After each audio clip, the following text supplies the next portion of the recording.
Hello students, now we are going to study Introductory Microeconomics Chapter 5 Theory of Demand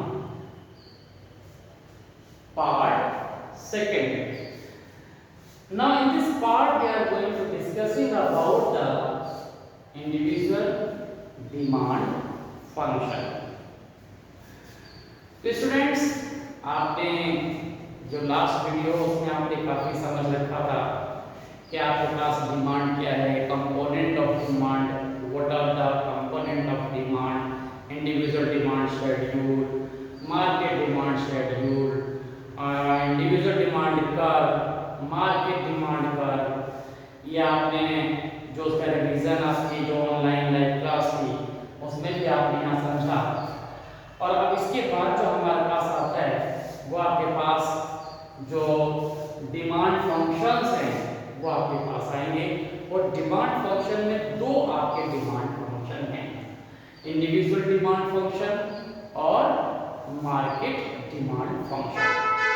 तो यहाँ पर जो demand function है आपके पास, आज हम यहाँ पर जो एक्सप्लेन कर रहे हैं वो इंडिविजुअल डिमांड फंक्शन कि what is the individual demand function. तो जो डिमांड फंक्शन है ये यहाँ पर हमारे जो फंक्शनल रिलेशन है डिमांड के साथ, हम अगर किसी भी आर्टिकल की डिमांड करते हैं तो उस डिमांड पर ऐसे कौन से फैक्टर्स हैं जिनका इफेक्ट होता है, अगर हम उसके रिलेशन को शो करें तो वो हमारे पास क्या होगा, इंडिविजुअल डिमांड फंक्शन। और इसे हम जनरली dx से डिफाइन करते हैं। ये आपके पास आ जाएगा dx इज इक्वल टू, यहाँ हमने फंक्शन f लगा है, it is a functional relation. तो ये जो हमारे पास आपके पास आता है ये फंक्शनल रिलेशन, ये आप समझ लिए f से डिफाइन करते हैं। और ये किस किस के जो रिलेशन है वो डिमांड को अफेक्ट करते हैं, उन सारे जो फंक्शंस को अगर हम यहाँ पर डिफाइन करते हैं, एक्सप्लेन करते हैं, तो वो हमारे पास एज ए फंक्शन आपके पास आ जाता है। और जब हम किसी पर्टिकुलर पर्सन की बात करते हैं, पर्टिकुलर कंज्यूमर की बात करते हैं कि एक कंज्यूमर किन किन फैक्टर से अफेक्टेड हो जाता है, तब हमारे पास आ जाता है इंडिविजुअल डिमांड फंक्शन। ऐसे ही मार्केट डिमांड फंक्शन है। तो मार्केट डिमांड फंक्शन में जब मार्केट के अंदर जो डिमांड है वो अगर डिमांड किसके ऊपर डिपेंड करती है, कौन कौन से फैक्टर्स हैं जो आपके पास वो इफेक्ट करते हो उससे, तो वहां पर हमारे पास आ जाता है मार्केट डिमांड फंक्शन। तो अभी हम जो इंडिविजुअल्स हैं, जो कंज्यूमर्स हैं, वो कैसे इफेक्ट होते हैं वो हम यहाँ पर एक्सप्लेन करते हैं, किस फैक्टर से होते हैं इन्हें हम बोल देते हैं। तो इंडिविजुअल डिमांड फंक्शन के हैं या फैक्टर्स अफेक्टिंग डिमांड कर, तब भी आपके पास यही शो करना होगा, यही आपको लिखना होगा। तो सबसे पहले हमारे पास होता है dx। dx क्या है, demand for x article. x यहाँ डिफाइन कर रहा है, क्या x डिफाइन कर रहा है कि हम किस आर्टिकल की डिमांड कर रहे हैं। यहाँ पर आप पर्टिकुलर लिख भी सकते हैं कि व्हीट की है, कार की है, एरोप्लेन की है, या आपके पास बटर की है, किसी कोई भी एग्जांपल आप दे सकते हैं। तो d for demand and x article, तो ये डिमांड फॉर x आर्टिकल। अब ये किस पर डिपेंड करती है, यहाँ पर आपके पास आता है, सबसे पहले आपके पास आता है P ऑफ x। ये P और x ये दोनों आपको अच्छे से समझना है। ये क्या है, ये डिमांड है x आर्टिकल की और ये डिपेंड करती है प्राइस, यानी जो Px है वो हमारे पास क्या है, या अच्छे से समझना है आपको कि ये जो हमारे पास क्या है Px, ये हम थोड़ा इसको यहाँ पर इस तरह से दिखा रहे हैं कि ये आपके पास क्या है, ये Px है हमारे पास। तो Px क्या है, ये आप जरा समझ लें, price of own article. Own article का मतलब है जिसकी हम यहाँ पर बात कर रहे हैं उस आर्टिकल का प्राइस। अगर हम बटर के प्राइस की बात कर रहे हैं तो बटर की डिमांड है, ओके। अगर कार की ये प्राइस है तो ये कार की डिमांड है, अगर ये बाइक है तो ये बाइक की डिमांड है। तो ये जो हमारे पास आ जाएगा, इसे क्या बोल रहे हैं, ये है आपके पास प्राइस, यहाँ लिख देते हैं प्राइस ऑफ जो हमारे पास जो ऑन गुड्स का मतलब है कि जो आपके पास जो प्राइस आप ले रहे हैं जिस गुड्स की उसकी बात करते हैं, तो प्राइस ऑफ ओन गुड्स। अब जैसे मान लीजिए कि अगर आप कार की बात कर रहे हैं तो ये कार के प्राइस जो है वो किस तरह से डिमांड को इफेक्ट करते हैं। सिंपल है कि अगर कार के प्राइस क्या हो जाए, इंक्रीज हो जाए, अब कार महंगी हो जाए तो लोग क्या करेंगे, उसकी जो डिमांड है उसकी खरीदारी है वो कम कर देंगे। यानी कि उल्टा रिलेशन हो गया, इनवर्स रिलेशन हो गया। आप समझ रहे इस बात को। एक वॉच है, मान लीजिए टाइटन की एक वॉच है या एचएमटी की एक वॉच है, टाइमेक्स किसी की भी वॉच ले लीजिए आप, तो अगर वॉच के प्राइस क्या होते हैं बढ़ जाए, इंक्रीज हो जाए, तो लोग क्या करेंगे, उसे खरीदना कम कर देंगे, तो फर्क पड़ जाता है। आर्टिकल का प्राइस बढ़ने पर उसकी डिमांड कम हो जाती है, और अगर इसका प्राइस कम हो जाए, तो अगर प्राइस कम हो जाता है तो इसकी डिमांड जो है वो बढ़ जाएगी। अभी आप देखिए रिसेंटली बहुत ज्यादा आप देखें, आप अपने कंज्यूमर के हिसाब से देखें, और आज हम पेट्रोल की बात करें तो अगर पेट्रोल के प्राइस बढ़ रहे हैं तो क्या होगा कि लोग जो है उसको, जो पेट्रोल है उसका कंज्यूम जो उसको कर रहे हैं वो थोड़ा कम कर रहे हैं, हर बात के लिए कर रहे हैं। जैसे जैसे आपके प्राइस बढ़ते जा रहे हैं उसके कंजम्पशन पर इफेक्ट आ जाता है। तो किसी भी आर्टिकल के प्राइस के बढ़ने पर उसकी जो डिमांड है वो कम हो। आगे लॉ में हम इसको एक्सप्लेन करेंगे वो डायग्राम से, लेकिन यहाँ भी फंक्शनल हम रिलेशन बता रहे हैं। तो ये प्राइस ऑफ ओन आर्टिकल की बात हमने कही। अब यहाँ पर एक चीज और आपके पास आती है, प्राइस ऑफ रिलेटिव गुड्स। ये PR है। PR क्या दिखाता है, R दिखाता है रिलेटिव गुड्स। अब रिलेटिव गुड्स भी आपके पास अलग अलग स्पेस होती है, हम यहाँ पे इसको यहाँ पर मेंशन कर देते हैं। ये क्या है आपके पास, ये है आपके पास प्राइस ऑफ, ये आपके पास है प्राइस ऑफ रिलेटिव गुड्स। जो आपके पास रिलेटिव गुड्स होती हैं, रिलेटिव गुड्स।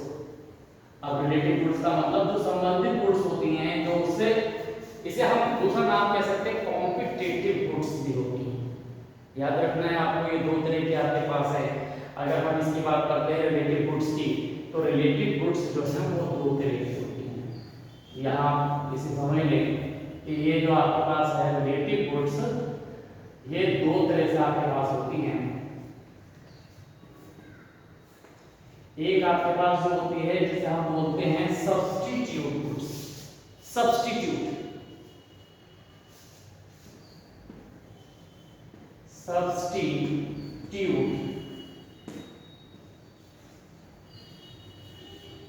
और दूसरी हमारे पास होती है जिसे हम बोलते हैं कॉम्प्लीमेंट्री।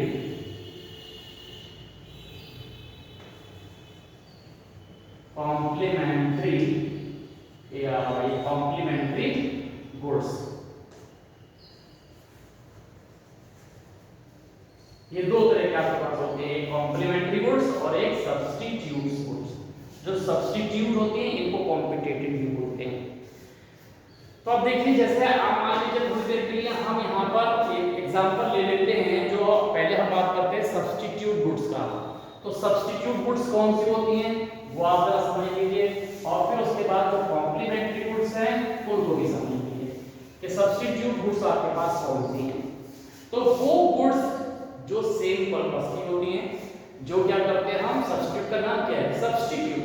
अगर एक नहीं मिल रहा तो हम उसकी जगह दूसरी यूज कर लेंगे, तो वो सब्स्टिट्यूट हो जाता है। जैसे आप प्ले में देखते हैं ना कि सब्स्टिट्यूट प्लेयर, अगर कोई इंजर्ड हो जाता है तो उसकी जगह दूसरा प्लेयर भेज दिया तो वो सब्स्टिट्यूट हो गया। तो ऐसे ही हमारे पास दो आपके पास आर्टिकल होते हैं। मान लीजिए कि आपके पास एक ए आर्टिकल है और एक आपके पास बी आर्टिकल है। यहाँ एग्जांपल बहुत सिंपल से एग्जांपल है आपके पास।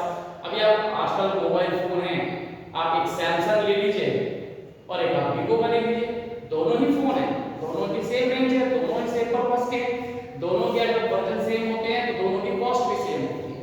तो यहाँ पर आप देखें, ये मान लीजिए कि आपके पास कौन सा है, आपके पास यहाँ पर ये सैमसंग की बात कर लीजिए, और यहाँ पर आप किसकी बात कर लीजिए, ये बी जो है आपके पास, ये आप इसको कर दीजिए, ये वीवो कर दीजिए, या आपके पास एमआई कर दीजिए, कोई सा भी आप कर दीजिए, एमआई कर दीजिए, माइक्रो आपके पास है, ओके, रेडमी का आपके पास है। तो ये दो फोन आपने ले लिए मोबाइल, तो ये दोनों क्या है, सब्स्टिट्यूट हैं। मतलब आपके अगर सेम फीचर्स हैं और आपने देखा सेम रेंज के, अगर आप ये देखते हैं कि आज मुझे फोन लेना है और आप जाते हैं मोबाइल शॉप पर और आप देखते हैं कि आपको 10,000 का फोन लेना है। अब 10,000 के फोन में आपके पास क्या है, आप देखते हैं कि किसके फीचर्स ज्यादा अच्छे हैं, उसी के बेस पर आपके पास है, दोनों में लगभग सेम होते हैं। आप मानकर चले कि मुझे एमआई का फोन खरीदना है, कि 10,000 रुपए का फोन आ रहा है एमआई का, मुझे खरीदना है। अब आपने वहां पर जो कॉन्फ़िगरेशन था, जो आपने एमआई का चेक किया, तो एमआई का आपने चेक किया और बाद में उसमें देखा कि जो उसके अंदर जो प्रोसेस है, वो आपके पास जो वर्किंग है, वो आपके पास क्या है, वो 4 GB की आपके पास है, यानी रैम जो है आपके पास क्या है, वो 4 GB 10,000 के फोन में। अब वही 10,000 को आपने देखा, क्यों, क्योंकि आपको एक अच्छे कंज्यूमर हैं, आपको नॉलेज है, आप चेक करके लेते हैं, आपने देखा कि ये 4 GB का हमारे पास ये जो है इसका प्रोसेसर, इसका मतलब जो इसकी रैम है वो 4 GB की है। और यहाँ आप देख रहे हैं कि 10,000 का फोन ये सैमसंग का है, इसमें आपने देखा कि इसकी जो रैम है वो है 6 GB की, यानी 6 GB की है। आपके पास 10,000 रुपए आपने कराए, तो आप भी 10,000 रुपए में क्या करेंगे, जो कॉम्पिटिटिव है, आप अपना जो चॉइस जो लेकर आए थे आप उसको छोड़ के आप इसे खरीदेंगे, यही आप करते हैं। तो इसका मीन है कि आपको 10,000 में जब अच्छी चीज मिल रही है तो आप उसे ले लेंगे। अगर इसके अंदर आपके पास वर्जन, इसके अंदर कॉन्फ़िगरेशन ज्यादा अच्छा है, इसका कैमरा अच्छा है, तो आप इसे ले लेंगे। इन दोनों में कंपेयर कर देते हैं कि जो आपको अच्छा लगता है वो आप ले लेंगे। इसलिए दोनों क्या है, कॉम्पिटिटिव गुड्स हैं, इसी को बोलते हैं सब्स्टिट्यूट गुड्स। कि अगर आपको मान लीजिए एमआई का फोन नहीं मिला जिसकी प्रोसेसिंग आपके दिमाग में है, और उसकी जगह आपने अच्छा सैमसंग का लिखा है, सैमसंग आपको अच्छा लगता है, उसके कंपैरिजन आप ले लेते हैं। इसलिए कॉम्पिटिटिव आपके पास आर्टिकल्स हैं। पुराने एग्जांपल में क्या किया जाता था, टी और कॉफी का एग्जांपल ज्यादा ले लेते हैं कि अगर टी आपको और कॉफी दोनों एक दूसरे के सब्स्टिट्यूट है, कोई भी चीज आप ले सकते हैं। ऐसी तरह से आप क्या करते हैं, अगर सॉफ्ट ड्रिंक में अगर हम बात करें तो हमारे पास कोल्ड ड्रिंक आपके पास है, उनमें आपके पास क्या है, पेप्सी है आपके पास कोक है आपके पास, स्प्राइट है आपके पास, ये सब क्या है, एक दूसरे के सब्स्टिट्यूट है। अगर एक नहीं है तो हम दूसरी यूज कर लेते हैं। मेडिसिन में बहुत सारी चीजें होती है कि अगर आपको मान लीजिए कि टेम्परेचर है, फीवर है, और आप लेने जाते हैं और उससे कहते हैं कि पैरासीटामोल दे दो, और पैरासीटामोल उसके पास में क्रोसिन आपको देता है, क्यों, तो दोनों एक दूसरे के सब्स्टिट्यूट हैं। एक ही चीज है, बस कंपनी का डिफरेंस है कि कंपनी दूसरी है, कंपनी दूसरी। तो इस तरह से जो हमारे पास सब्स्टिट्यूट जो गुड्स होते हैं वो एक दूसरे के कॉम्पिटिटिव होते हैं, ओके, और सेम पर्पस के होते हैं। बस प्रेफरेंस के ऊपर होता है कि अगर हम क्या कर रहे हैं, जिसको यूज कर रहे हैं। जैसे आप टूथब्रश की बात कर लीजिए, एक कोलगेट है और दूसरा आपके पास, आप समझ लीजिए कोई सा भी, कि चाहे वो आपके पास एक कोलगेट का हो गया और एक आपके पास पेप्सोडेंट का हो गया, तो पेप्सोडेंट और कोलगेट पर्पस दोनों का सेम, तो बस केवल ये है कि आप जो यूज कर रहे हैं वही यूज कर रहे थे। लेकिन अगर इनके प्राइस में चेंजेस हो जाता है तो आपकी जो क्वांटिटी है वो इफेक्टिव हो जाती है। वही हम आपको दिखाते हैं कि अगर यहाँ पर मान लीजिए कि ये दोनों प्राइस यहाँ पर हम ले लें, ये 10-10 हजार रुपए के हैं, ये 10-10 हजार रुपए के हैं दोनों, ओके। अब क्या करते हैं, एमआई का प्राइस जो है 12,000 कर देते। सेम चीज है, दोनों में सेम प्रोसेसिंग है, सेम आपके पास उसके अंदर पर्पस है। अगर एमआई 12,000 का करता है तो वो क्या करेंगे, इसकी परचेजिंग करने की जगह सैमसंग को यूज करने के लिए। सिंपल। अगर एमआई अपने फोन की कॉस्ट को बढ़ा देता है 10,000 की जगह, वो क्या कर दे, ये 12,000 कर दे, और ये आपके पास 10,000 है, तो लोग क्या करते थे, जो एमआई खरीद रहे थे वो अब एमआई की जगह सैमसंग खरीदना शुरू कर देंगे। और अगर इसका उल्टा हो जाए कि ये जो प्राइस है 10 की जगह 8,000 हो जाए, एमआई के फोन सस्ते कर दे, तो लोग क्या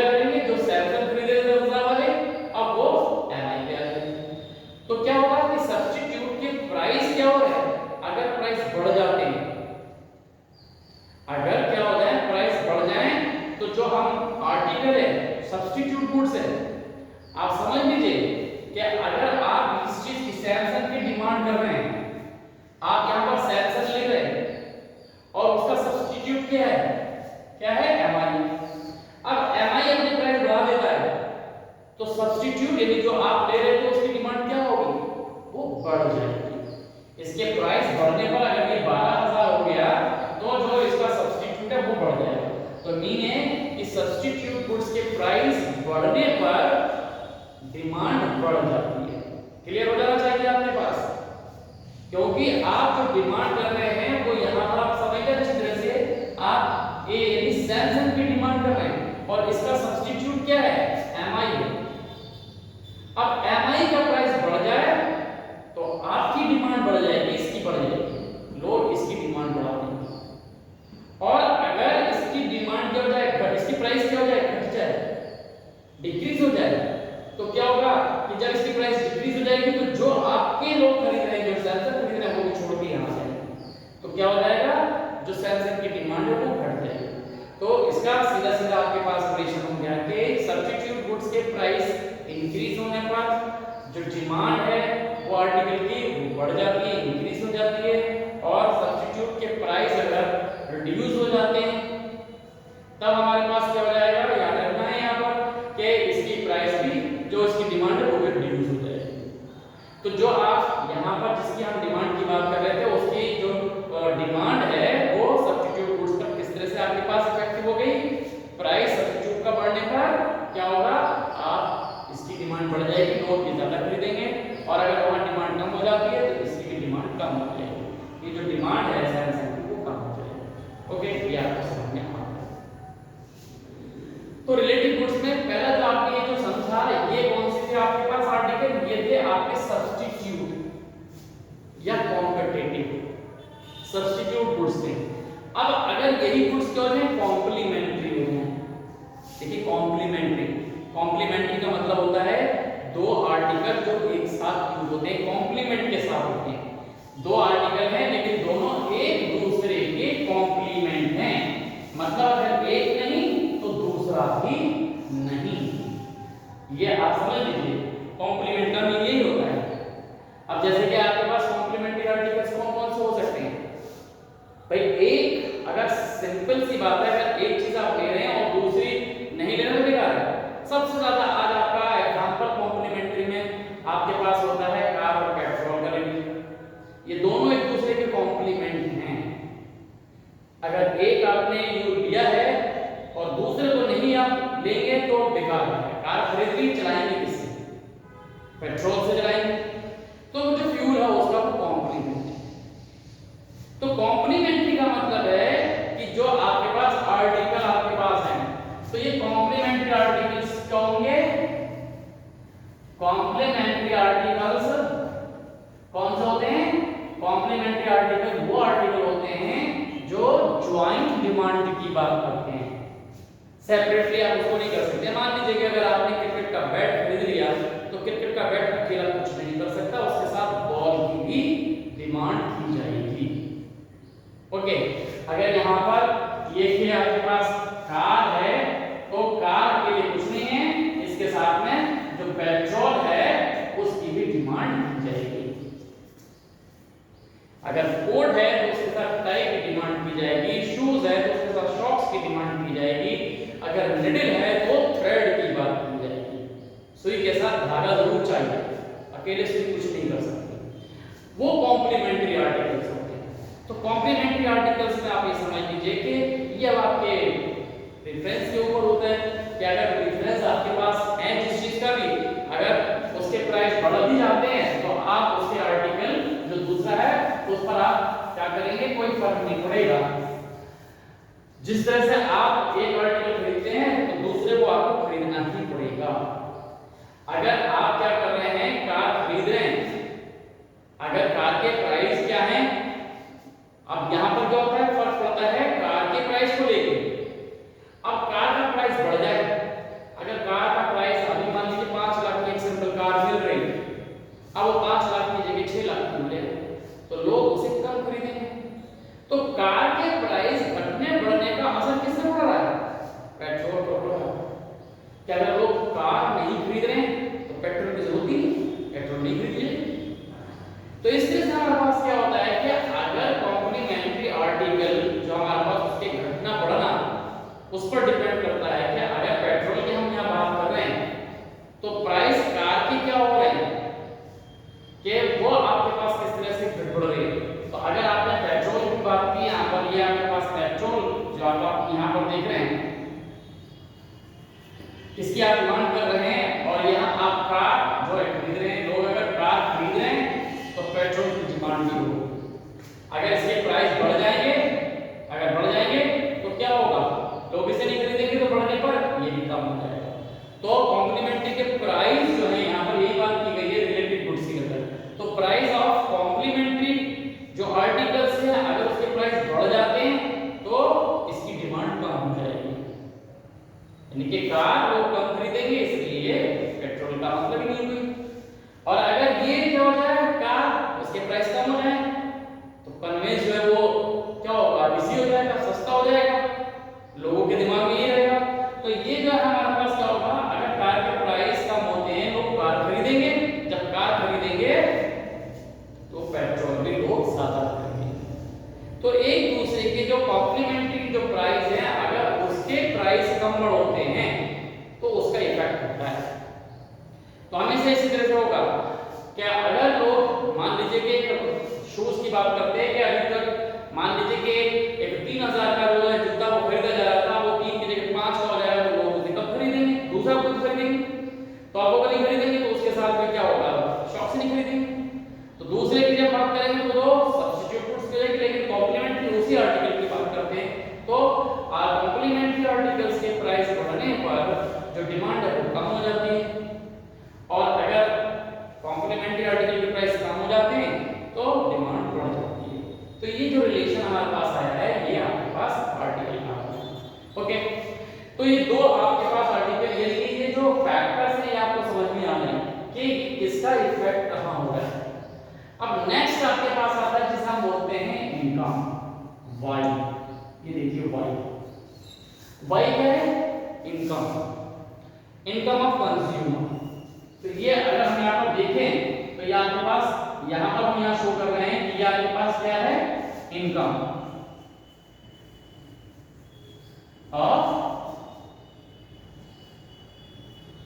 ऐसे लिखते हैं income of consumer.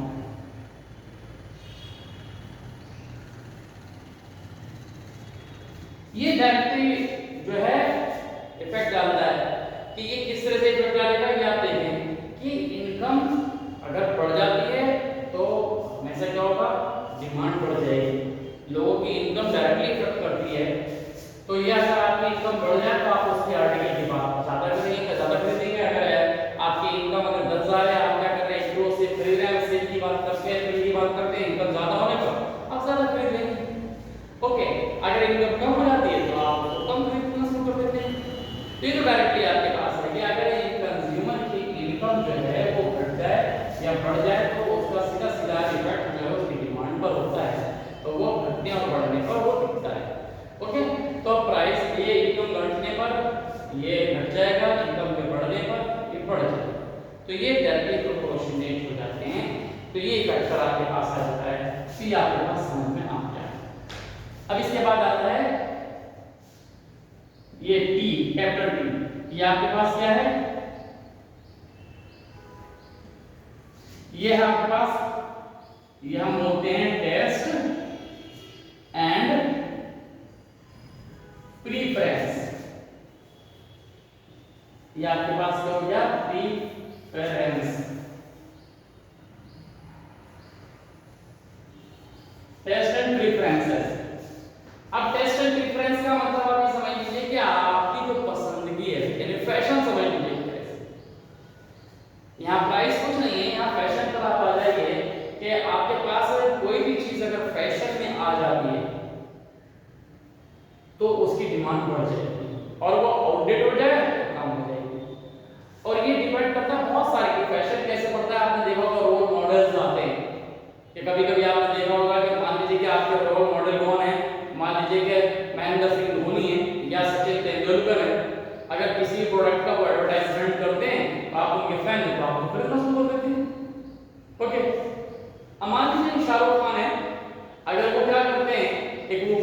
T shirt पहनकर आते हैं और उस टी शर्ट की जो डिमांड है बढ़ जाती है। तो इससे हमारे पास क्या होगा कि टेस्ट ऑफ प्रेफरेंस, अगर कोई चीज क्या आ जाए, फैशन में आ जाए, तो लोग उसे पसंद करने लगे, तो क्या होगा, इसकी डिमांड बढ़ जाएगी।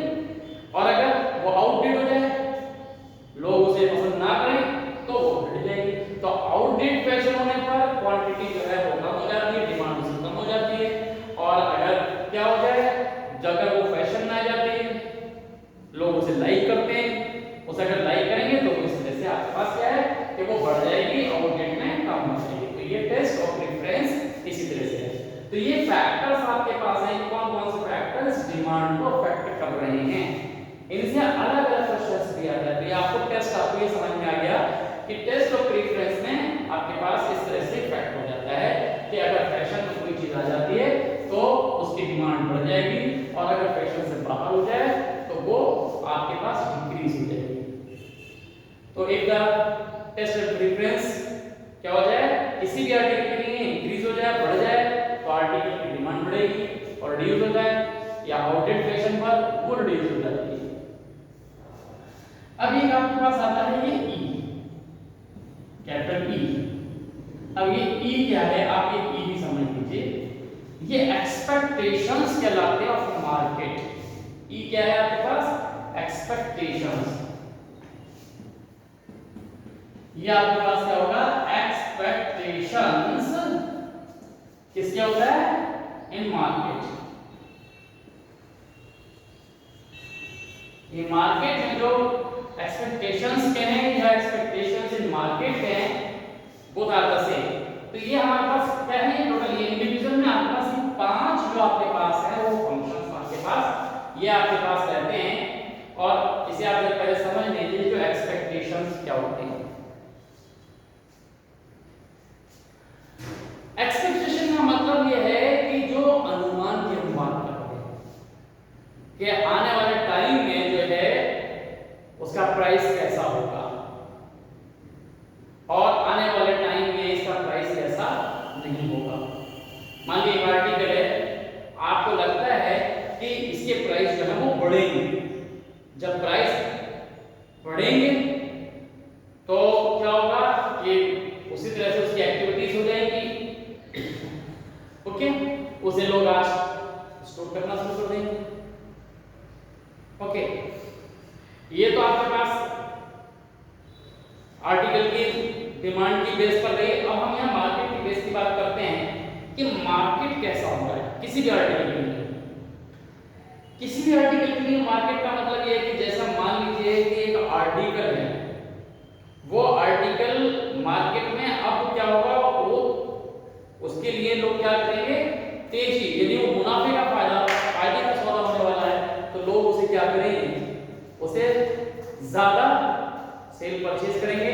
मतलब ये कि जो एक्सपेक्टेशंस होते हैं मार्केट में दो तरह के होते हैं कि मार्केट में तेजी आ रही है या मार्केट में मंदी आ रही है, एक्सेलरेट हो रहा है मार्केट या डिप्रेशन हो रहा है मार्केट।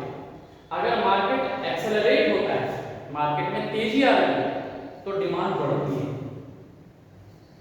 ओके।